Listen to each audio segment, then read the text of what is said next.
Congratulations, Patrick. I think this deserves a toast with our special Jones Cane Sugar Soda Mysterium flavor. Thank you, Malika. Jones. Yeah, thank you, Jones. Thank you, Asmodee. This is good. You guys should It's solid. So this is one of the refreshing. special. Wait, so it's Jones Soda Special Mysterium flavor. Yeah. So if you don't know, Mysterium is a board game. It's an awesome board game where one player is dead. This just which is gonna chug the unfortunate. whole thing. What a jerk. And this is soda made specifically for ETX based on the board game Mysterium, which is awesome.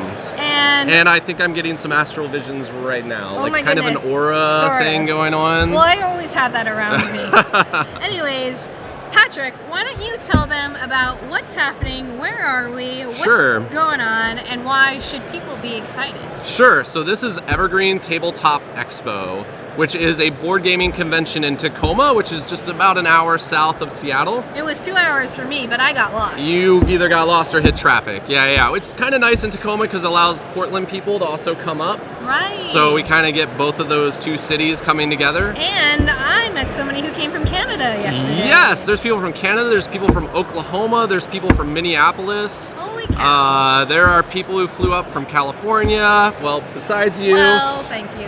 So yeah, we have kind of a regional draw, even though we're in our second year. A lot of that is for the competitive stuff, but the thing we're really trying to build is more casual, hangout, play board games. We have this amazing thing called Play to Win. What is Play to Win? Tell the chat. So this is how Play to Win works. You basically go and say, hey, I would like to play that game. You take that, play that game with, you return that game, and everybody who played that game with you, including yourself, gets a raffle ticket. At the end of each night, we raffle off that copy of the game to all the people who played that specific game. So you don't have to win to win. Right. Okay, that's good. And no, yeah. And so there are actually hundreds and hundreds of games over there that are being raffled off each day. Oh my goodness. It seems like almost everybody will walk away with games. It actually is true. In fact, the smart thing is to walk up, look at, because each raffle ticket goes in a cup for each game. Look at the cups, see how many raffle tickets are in that, and say, that's the game. That's got two tickets. I'll take that game. Revealing all. So you said competitive games. What games can people look forward to? Sure. So we also have a huge Fantasy Flight presence. So Fantasy Flight Games has some organized play. So they have games like Netrunner, games like Game of Thrones card game, and X-Wing, which is awesome. And they actually have a circuit. A competitive circuit. And so you start locally in your store level and you work your way up all the way up to Worlds. So are there some of the best Netrunner players Absolutely, here right now? absolutely. Some of the best in the entire country are actually here right now playing. All right, tell me some other champs. Who else am I looking for? So I heard there's something going on with Yes, Catan. so we have Catan state championships going on. Wow. So basically there were qualifiers all over the state of Washington, and even one down in Portland. And the winners of those got to come here and compete ultimate state champion, and that person goes on to a national championship. Oh my gosh, so that's what's on the line. Yeah, that's what's on the line. Yeah, if competitive Catan, by the way, it's actually kind of like poker. Oh wow. Like people that's are like, really scary. I'll trade you. And they're there. We're definitely gonna try to mix things up over there. Yeah. They look really serious. Yeah, no, they take it very seriously. I'll be honest, as a gamer, I thought originally competitive Catan, isn't it just dice? Well, don't go over there because they might be very insulting. Well, I want to tell you, consistently, year after year, we see the same people dominating, which tells me there's actually a lot of skill in what they're doing, absolutely. right? So, just like gymnastics, if I did not start at age 4, I have maybe no shot. No, I wouldn't say that. But, you need a poker face for sure. I get it. It's pretty intense. I have a pretty serious poker face. Yeah. I'm always smiling. You are always smiling. I like that about you. Well, thank you. Yeah. And one thing that I'm smiling about is these Lucy Awards. The Lucci Awards, I believe, is the proper terminology. I believe it's Lucci. Are they Italian? Yeah, they're Lucci. Italian. I know Italian. Okay, cool. So it's the Lucci Awards. Okay. And it is basically, we took submissions from all over the country of independent game design, which means you couldn't be on Kickstarter, you couldn't have been picked up by a publisher. There were all these rules about what qualified, and then we set submissions. We got, I think, like 30 submissions or so. Yeah. And then we narrowed that down to a top 8. Oh my goodness. Which is out here. Out there. They have like science fair exhibits. It's pretty cool. And like people can come and look at each of these games, and they're voting on what they think is the best game. And the finalists are going to be basically judged here by real, like, established game designers. Yeah, like, who are they? Like Mike Elliott, who has done Dice Masters. He worked on Magic the Gathering for a long time. Worked on Magic the Gathering. Yeah, he worked on Magic the Gathering for like 20 years or something ridiculous. Did Thunderstone, bunch of stuff.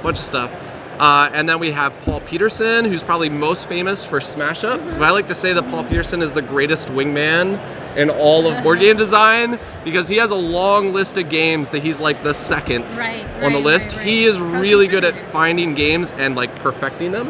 He has a really good game coming out soon called the Numenera card game. I can't remember the official title, but it's fantastic. I'm pretty excited, and it sounds like you'd be a great mentor to whoever is going to win, right? Yes, absolutely. Yeah, there's also some relationship building I'm hoping is going on. A lot of those guys are just now arriving, but they all have to kind of take a look at each game, and it seems like a lot of the nominees have worked so hard on their games that even they really have. I'm really impressed. I think I had.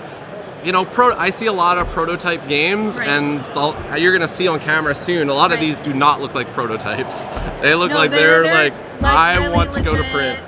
I just pulled it off the shelf in the store, and I'm ready to have fun and play this game. And then there's also Elisa Teague coming out, and she flew up from LA. She most famously did Geek Out. Yeah, and Geeky Pinup Girl on Twitter. Yeah, she's Geeky Pinup Girl on Twitter. She's really into the like geeky pinup culture. She's fantastic. She is. She'll be on here, and then Marie Poole, who's kind of a behind-the-scenes person. So she is the CFO, I think. I've had phone conversations with her.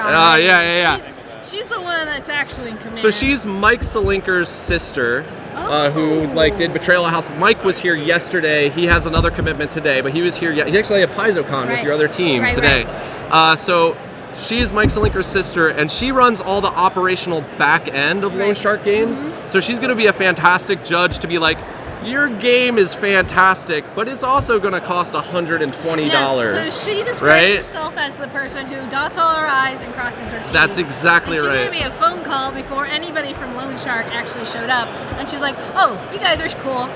Everybody can come." Absolutely. Because, so the funny thing about game design is sometimes somebody will have this amazing idea, but they'll have like 50 different components that need to go to like 20 different factories, and like actually making that game is impossible. Exactly. So we put her on the judge team. To, make money. Yeah, so she can look at it and be like, all right, you're going to have to do this and this and this. Right. So, no, she's awesome. And there's one other judge that is a representative from Playtest Northwest, which is an independent kind of game design group in the area. I don't remember his name. Oh, I just met him yesterday, and he works at Microsoft for Xbox. Awesome. And he helped us organize a lot of things. And now I'm also blanking on his name. You can find it on the website. By the way, I just unscrewed my... So this is limited edition, right? Yeah, these are limited edition. So can you only get these at ETX? You can only get these at ETX. This is why you should go to ETX. You should try this soda. These are really popular. But it says, doors shall soon open for you. This is like my vision. This is great. This is so cool. What is yours Disposable. Mine says, catch up with various neglected chores, which is kind of my life right now running this convention, but... seems like...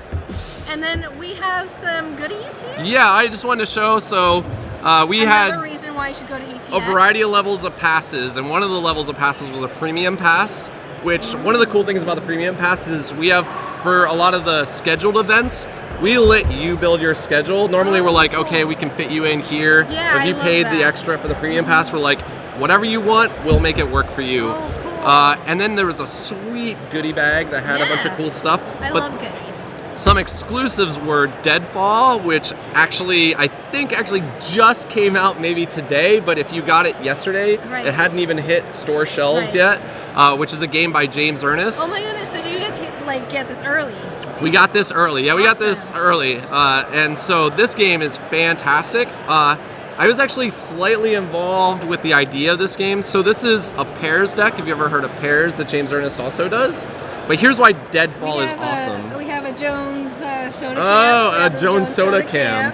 Actually, it seems like somebody in chat room is saying, guess I'm driving 13 hours to get a soda. Yeah.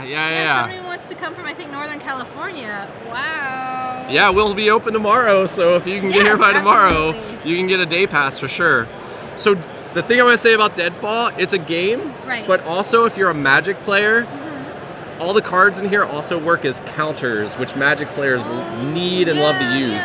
So it's kind of like two games in one. Yeah. So I really like that. So you said you're involved. How are you involved with that? So me and Jacob, who is running Netrunner, we would watch Magic players kind of like find random coins or whatever as counters, and we were like, it'd be really cool if you could make a game out of those counters. Oh, for sure. And we were like, wait, pairs would be the perfect game for that, because it's a real good game. It's quick to play in between. It has really good art in it, too. So we said, hey, James, here's what you should do. Make a pairs deck that's Magic counters. And he did. Nice. And this is it. So now you get 2 games in one. This is your close-up cam. This is my close-up cam. All right. Close-up cam. Nice. All right.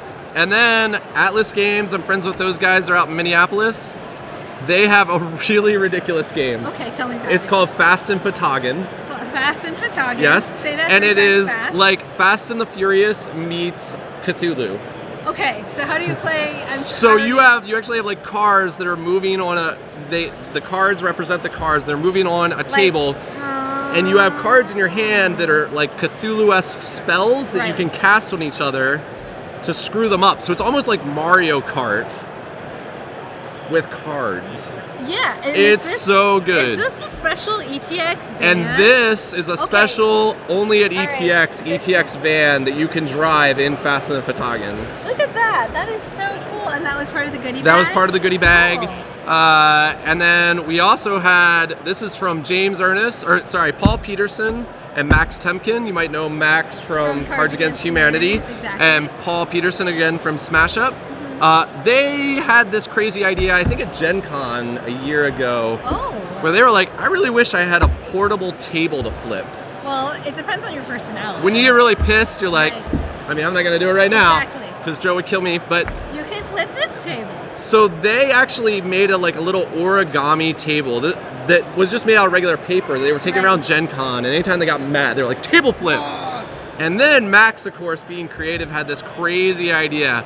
What if we hired a paper doll company to make a legitimate table for us to flip? Somebody wants to flip a table. I do. You want to come down here? So this is what they built, and you can even see it comes with a tiny version of Smash Up and little Smash Up cards, little Magic cards, a tiny version of Cards Against Humanity with little Cards Against Humanity cards. And so you can, do we want to do this on the close-up camera? Are we doing it on the close-up camera, Joe? Basically, if I'm rage quitting because Malika just kicked my ass in X-Wing, as I always do, which often happens, then we can flip the table. Ryan, do you want to do the honors here? All right, okay, Malika. All right, okay, you want to do a 1, 2, 3? 1, 2, 3, go. That was the weakest table flip I have actually ever seen. I was trying to I was trying to make it happen all within the camera. Oh my. Joe knows how to flip a table. He's flipped some tables. How many of your audience members know that Joe used to be a competitive, hardcore Netrunner player? I think they're ready to hear from him because every time we go by Netrunner, he's like, let me tell you what those things are, guys. Let me tell you. Yeah, so I'm sure Joe has felt the need to flip some tables in his life. Yeah. If it's your personality. Anyways, I think we're ready to check some of these indie game designs. But anyways, Evergreen Tabletop Expo, Memorial Day weekend this weekend. Yes. We still have one more day. Are we going all the way till Monday? No Monday. You know what we did last year? We weren't on Memorial Day weekend. A lot of people who were here Sunday complained about having to be at work the next day. Right. So we did Memorial Day so that those people who are traveling a distance have a travel day. Nice. Which everybody has been pretty happy with. Other than PaizoCon going at the same time, but I got on the phone with Jeff Bezos, who's like the owner of Paizo, and we were like, actually, we think we might be able to do stuff together. So like we actually have Pathfinder over here, and like we're cross-promoting. Loan Shark is at both places, so it's actually worked really, really well. Nice, yeah. Because we're just, a road away from each other. Well, we're streaming here from ETX. That's all that matters right here. All right. Right now. Yeah, absolutely. I guess we're gonna, Joe, ready to switch over? Okay. All right. Just in a few minutes, we'll be right back, and we're going to be interviewing one of the Lucci Award nominees. Stay tuned. Twitch.tv/hyperrpg.